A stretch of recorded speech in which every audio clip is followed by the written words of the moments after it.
Hello, everyone. Welcome back to the Benchwarmer Sports podcast. I'm Raffi, your host as always. We got all three of us. We're back. We're back. The three of us are together again. It's been a while, but we are all together on the same show. We got Davian chilling in his casual New York lofty apartment. We have Theodore enjoying some fresh air, enjoying the wilderness. You have me, who is back home in Chicago. Boys, as always, it's been a bit. How are we? Yeah, it's been too long. I mean, I've missed the last couple episodes. I've heard some very slanderous things have been said about me in those two episodes. But look, We would never. And I'm here, and you can't say anything negative about me today. Except for your takes, because your takes are always good. My takes are incredible, though. Your takes are very Depends on the sport. True. Davian, true. how are Name one bad take I've had. Yeah, look, I think my takes are fairly well. College, it's always roll tide, and Agreed. half the time it works out. I've been well. I've been just living the life, watching Jimmy cook, and watching Mickey take a L, put the L back in LeBron. Other than that, it's been going. How have you been, Raffi? I've been great, and I'm so happy to be back in the lovely Chicago area. Finals are done. I know you guys still have school, losers. Anywho, I've had the amazing past week and a half off. Going on a camping trip this weekend, pardon me. So that's going to be fun. And then soon we start up with the internship. But right now, just relaxing. I have a bit too much time on my hands, but hey, I deserve it. It's worth it. It's worth it.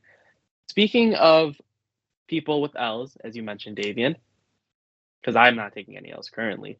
Theodore may have taken a couple L's with some of his cold takes in the past. Let's get into the Lakers. The Lakers, I will tell you guys, here's a little side story before we get into the series. So every year I have a holiday, which is annual LeBron is eliminated from the playoffs day, in which it's the only time that I watch NBA basketball. Every season, it's to watch LeBron get eliminated. A little bit of the finals sometimes too.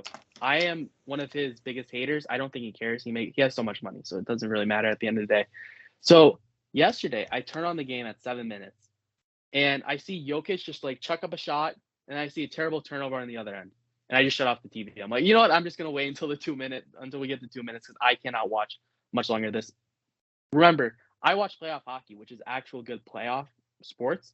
So going to the NBA was a bit hard for me. And then the final 2 minutes, luckily there was some stuff that was happening. Can we just talk about how Jokic just chucks up shots and they just magically go in? I don't know how that happens. I wish I had that ability. He's the Joker, man. He's the Joker.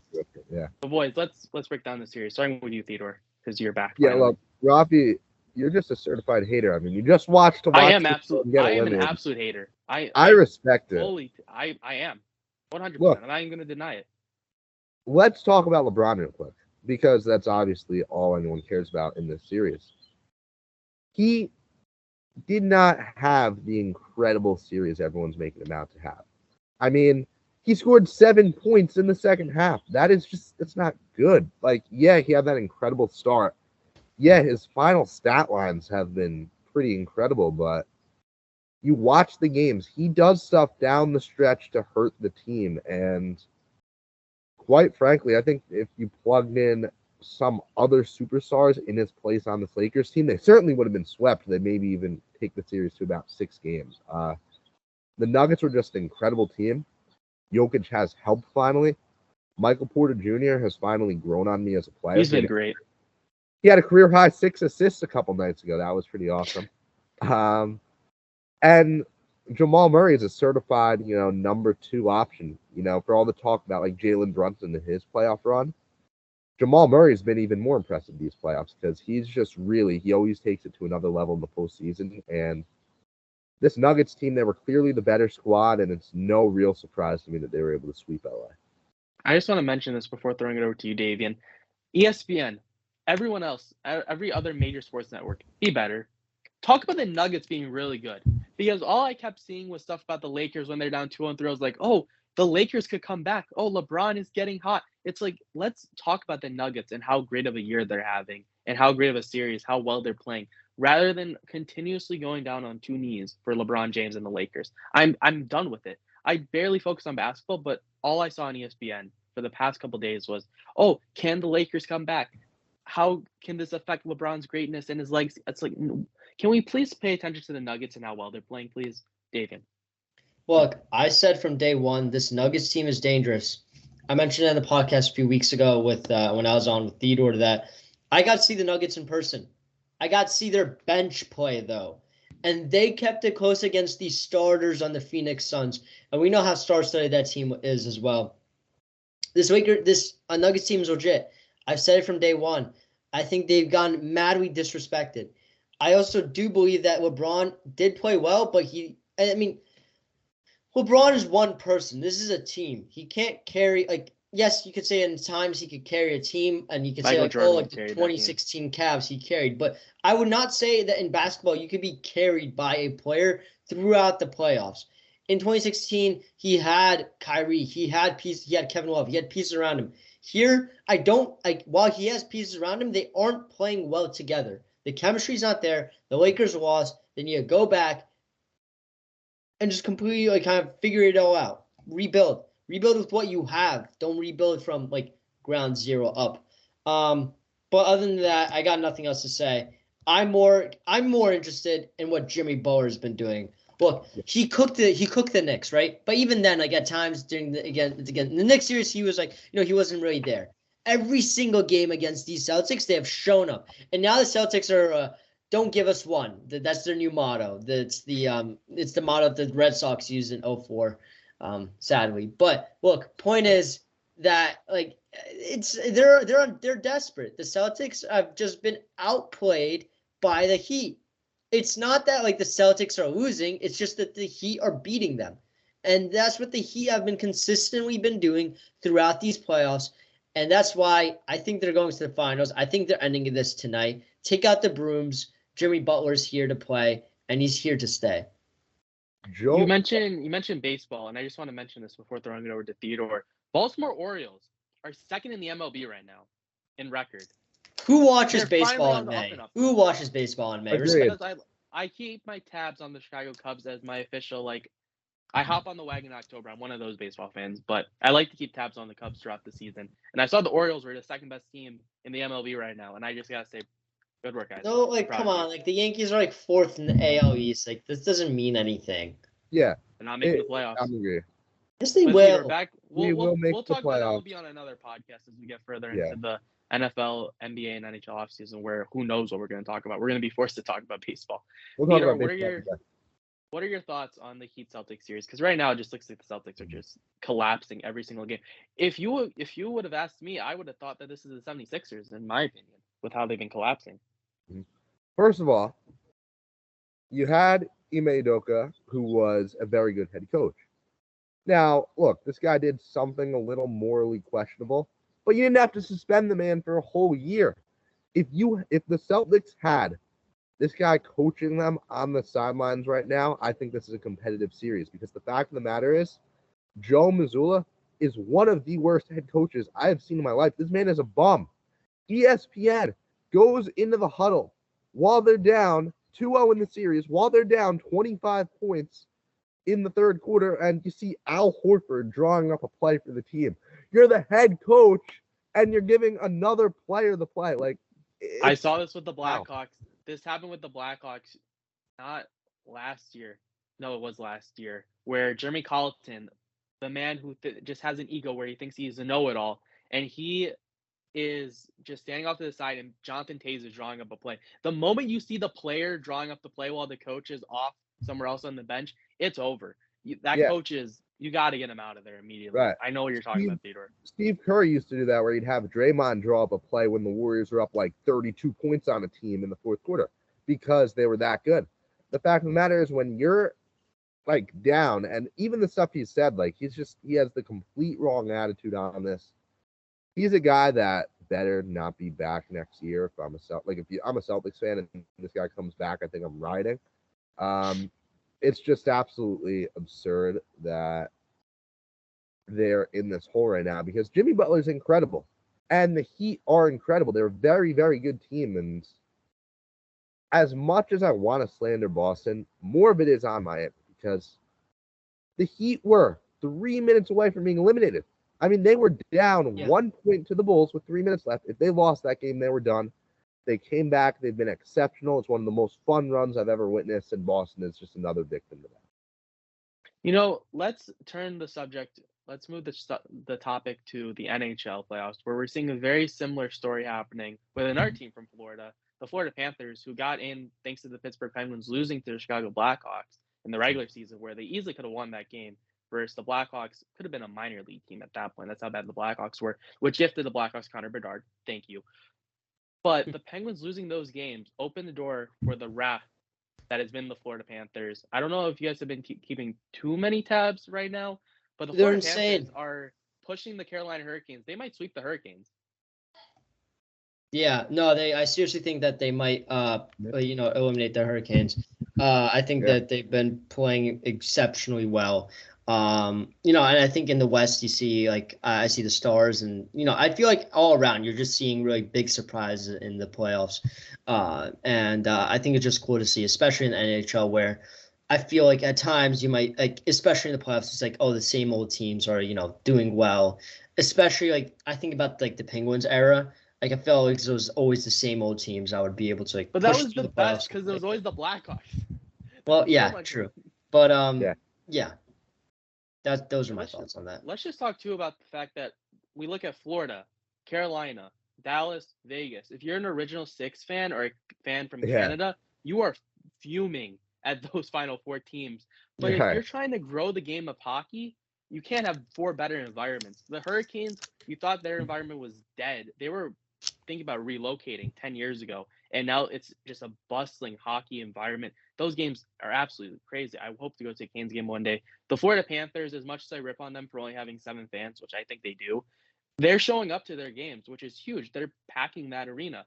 Then you have the Dallas Stars, who are always known to have a very good fan base. And then Vegas. How can you forget Vegas? Vegas, this is their 4th conference final appearance in their 6 years of existence. It's unbelievable, and this is really going to help the NHL grow down south, where not a lot of people are focused too much on hockey and looking more like baseball, especially in football too.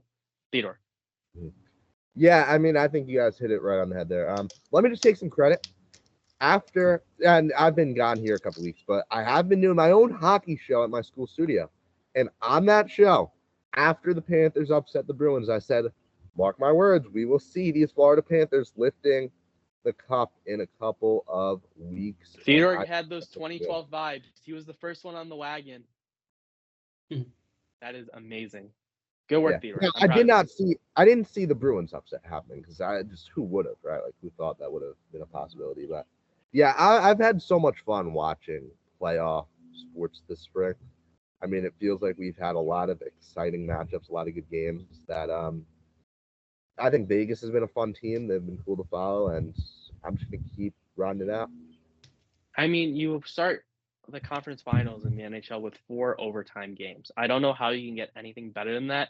Yes, Florida's up 3-0. Yes, Vegas is currently up 2-0. But, I mean, none of those games have been blowouts. We look at the second round, it was just full blowouts. The Florida-Toronto series was the only series where we had a close contested series throughout each and every game. I mean, if you were watching the Devils and Hurricanes, that series didn't get good until game 5, where the game went to overtime. Aside from that, it was one team blowing out the other team by 4 goals every night. So the conference finals being as close as they have been has really been good for the NHL. Moving on to some more popular, I guess some might say, unfortunately, because no one likes hockey, which is understandable. We're slowly getting into more and more hockey. I'm slowly working on getting Theodore and Davian more and more into hockey, which I think my plan is working. I think it's working. It is working. I declared it 1 year ago, and we're making progress. So maybe in a couple of years down the line, I'll see both of you guys at MSG, and we'll have a grand old time on an official Benchwarmer Sports podcast, pregame podcast. Let's move on to the NFL, because we haven't talked about the NFL in a couple of weeks. We talked about the NFL draft, and that was very fun to talk about.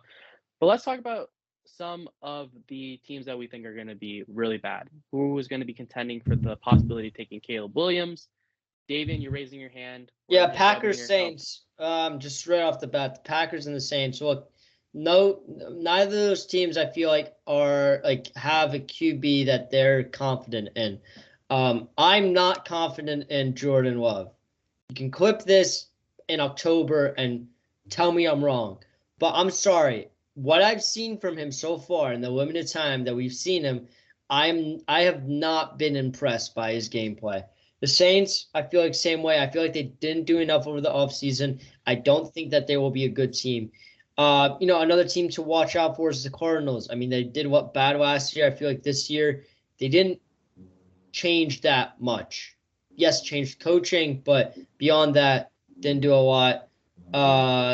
So yeah, those teams. I mean, Texans technically you could argue whether they'll be really good or not. It's mostly a rookie class, so that's another team to watch out for. It's for being a disappointment. Also the Buccaneers. I mean, who's your QB? Baker Mayfield? Is that gonna be really your QB1?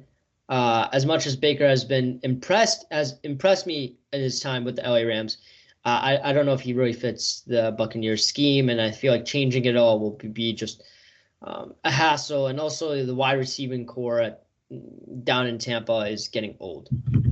I have a bunch of those teams that you do as well in my long list of teams that I could see being one of the bottom 5 teams. First, I'll put some respect on Colt McCoy's name, please. Please, a little bit of respect for one of the greatest college football players of all time, or at least he was very, very good in college, regardless. Put some respect on Mr. Colt McCoy's name. Moving on. They don't have Heineke anymore. That's why the Falcons are not one of the bottom 5 teams that I have, because they picked up Taylor Heineke. If Desmond Ridder struggles a little bit, you got Taylor Heineke.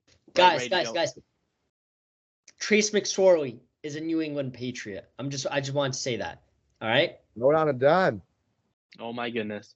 You have a loaded quarterback room of just mid quarterbacks. No, we don't. No. Mac Jones. Mid. McSorley and Cunningham. Cunningham is insane. I can't believe he actually went undrafted. For those who don't know, he's the Louisville quarterback who replaced Lamar Jackson. He plays exactly like Lamar Jackson. Yeah. Well, I think that's a good point, because I think there are 2 straight years now the Patriots have brought in guys I liked. Like Bailey Zappi, I think has so much potential. Although that looks like it's gone away. Mac Jones is mid though. Mac Jones sucks. Like, get this guy out of here. Hey. Give him a shot. I've seen him take 2 years of shots and he sucks. This is a Daniel Jones fan. This is the guy. Danny is a baller. Trust Jones. He's a baller. He's not. Let me get some fire extinguisher here before we get a full-blown fire and burn down all the trees in California. It's happened before. Let's not do it again. Yeah. Daniel Jones, to Theodore's credit, had a very good year last year. An excellent year. He stopped fumbling the ball. So I will give Theodore the leg up on this conversation of Daniel Jones versus Mac Jones. I think the system's working better for Daniel Jones, and we saw it this past year. Daniel Jones is a top 8 QB in the league. No. What? Yes. No, come on. Name 8 QBs better than Daniel Jones right now. Do it. We will discuss later on. Josh Allen. Okay. Josh Allen.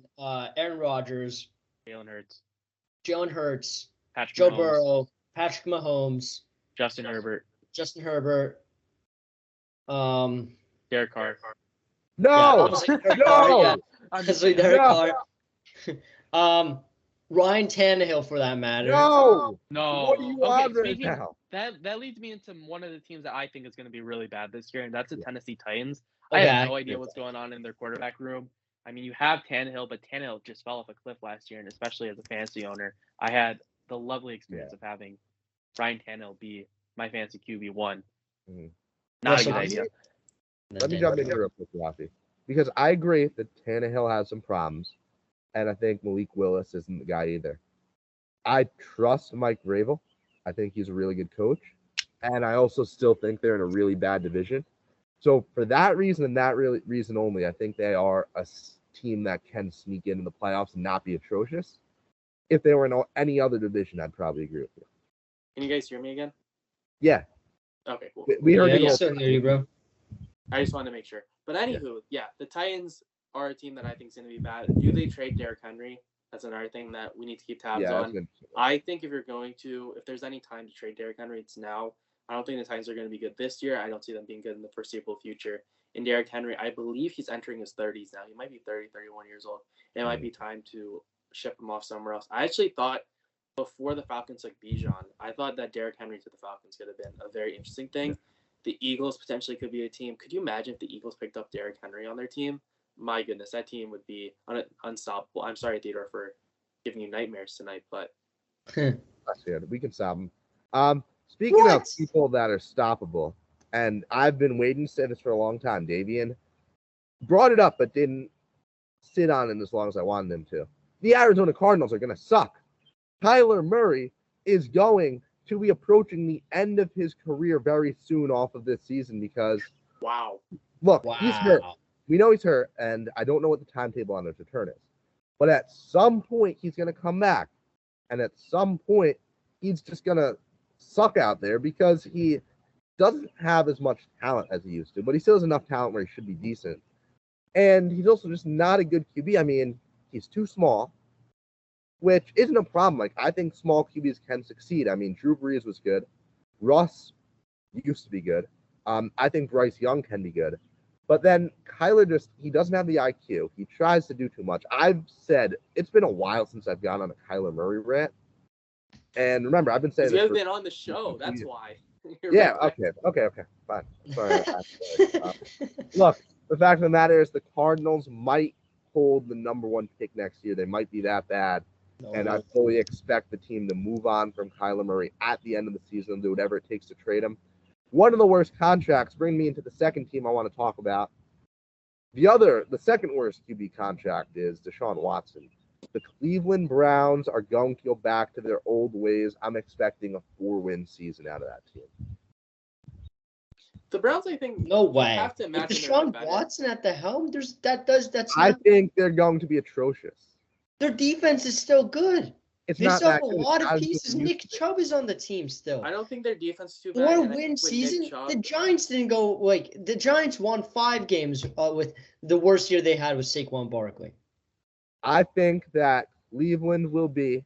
Look, it's the Browns. It's a cursed franchise, and also they've slowly but surely lost talent. I mean, think about how good like the 2020 Browns were. Like they just had talent everywhere. They were stacked. And then look at this team right now. They've lost pieces. They're not as good.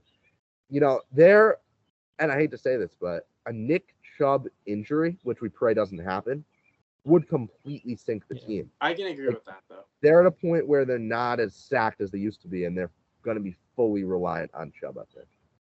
Yeah, and we've seen Deshaun Watson have horrible seasons. I mean, he won, 3 games his last full year in Houston? He's not a QB that can elevate a team, truly. I think one team that's going under the radar for being bad is the Panthers.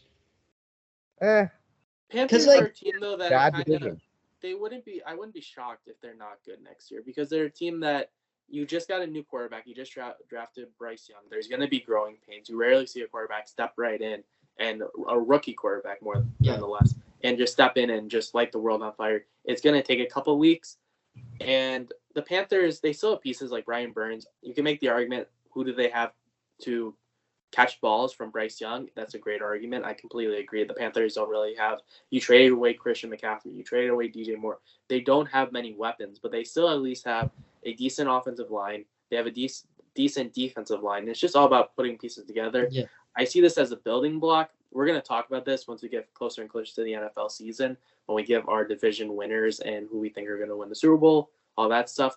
I think the Panthers are a team that I wouldn't be shocked are better than the Bucs or the Saints. The Saints and Bucs just always have the defense, although everyone's getting old on the Bucs, as you mentioned, Theodore, and same with the Saints too. But I think the Panthers, it all depends on Bryce Young, how he steps in. But I think if they had a few more weapons, I could see them being better. But them being in the bottom 5 isn't something where I would count as a massive disappointment for that team. Yeah. Because they still got time. They still got talent. Going bottom 5, you get Marvin Harrison Jr. Right, that would be incredible. I mean, then you're basically loaded. Then you're set. Yeah. You guys want to hear one sleeper? That's going to be a little out there. One sleeper on a team that I think could be really, really bad. Okay, you're saying no, but you know deep down you want to hear this. Okay, I'm going to have a lot of talking to do here. I'm going to have to do a lot to justify this. Oh boy. The Baltimore Ravens. I think that, yes, they just paid Lamar. It seems like everything's going well. But at the end of the day, I mean, this is a team that cannot stay healthy. They keep bringing back the same players expecting a different result, and they keep getting injured. In addition, the roster is older than it used to be. I think an argument can be made that they are worse than they used to be.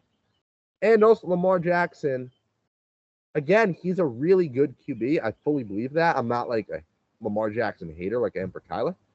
But I don't think Lamar is like – I think Daniel Jones is a better QB than Lamar Jackson. And what? I No. fully believe that. Theodore. And I'm not Come saying that to be on. outrageous or anything.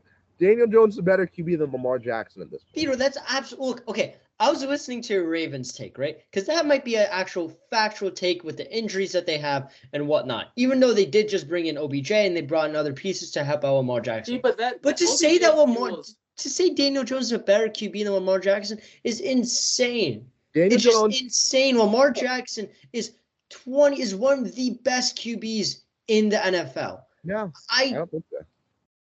Yes, he most definitely is, and he was surrounded by pieces for year after year with pieces that weren't that great. We look at Hollywood Brown; he barely showed up at the Cardinals. Like what we're saying is that the Lamar Jackson was not given the opportunity to be able to ball off. And Lamar Daniel Jones, fine. You could also argue the same thing, but Lamar Jackson has done insanely much. Like I'm just at a loss of words from that take. That was 2019 Lamar wins the worst takes you ever had. Look, OBJ being injury prone would fuel Theodore's take, and I agree with the injury stuff. I think personally, before you even think about Lamar being better or being worse than Daniel Jones, I think we need to see how this upcoming year plays out.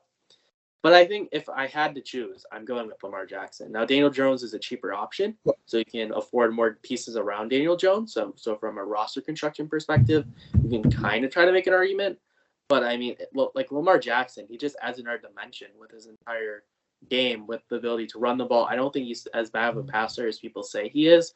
And although I could potentially see the Ravens being bad next year, they still have a very easy strength of schedule. They have one of the top 10 easiest schedules this upcoming year, so I really don't expect both. I think, Theodore, if maybe the Ravens are bad if the Browns exceed expectations, but the Browns are really bad too. I don't see the Ravens possibly being a bottom 5. I think they would just feast on the Browns personally. I don't think the Ravens are going to be that bad. Let me just say one more thing on this Lamar Jackson thing.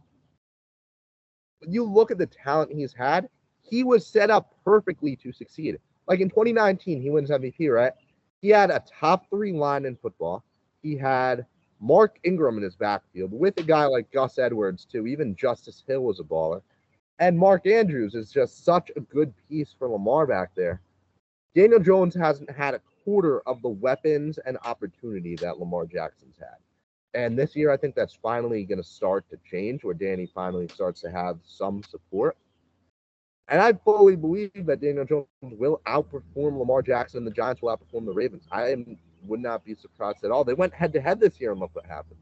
I think there's a difference right now, because I think we can agree that the Giants will likely be better than the Ravens, but I still don't think that Daniel Jones is better than Lamar Jackson. But that saves us for another podcast that we can do.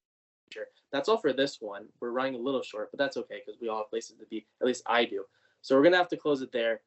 I like that idea, Theodore. We'll definitely do a QB ranking or QB pyramid as we get closer to the end.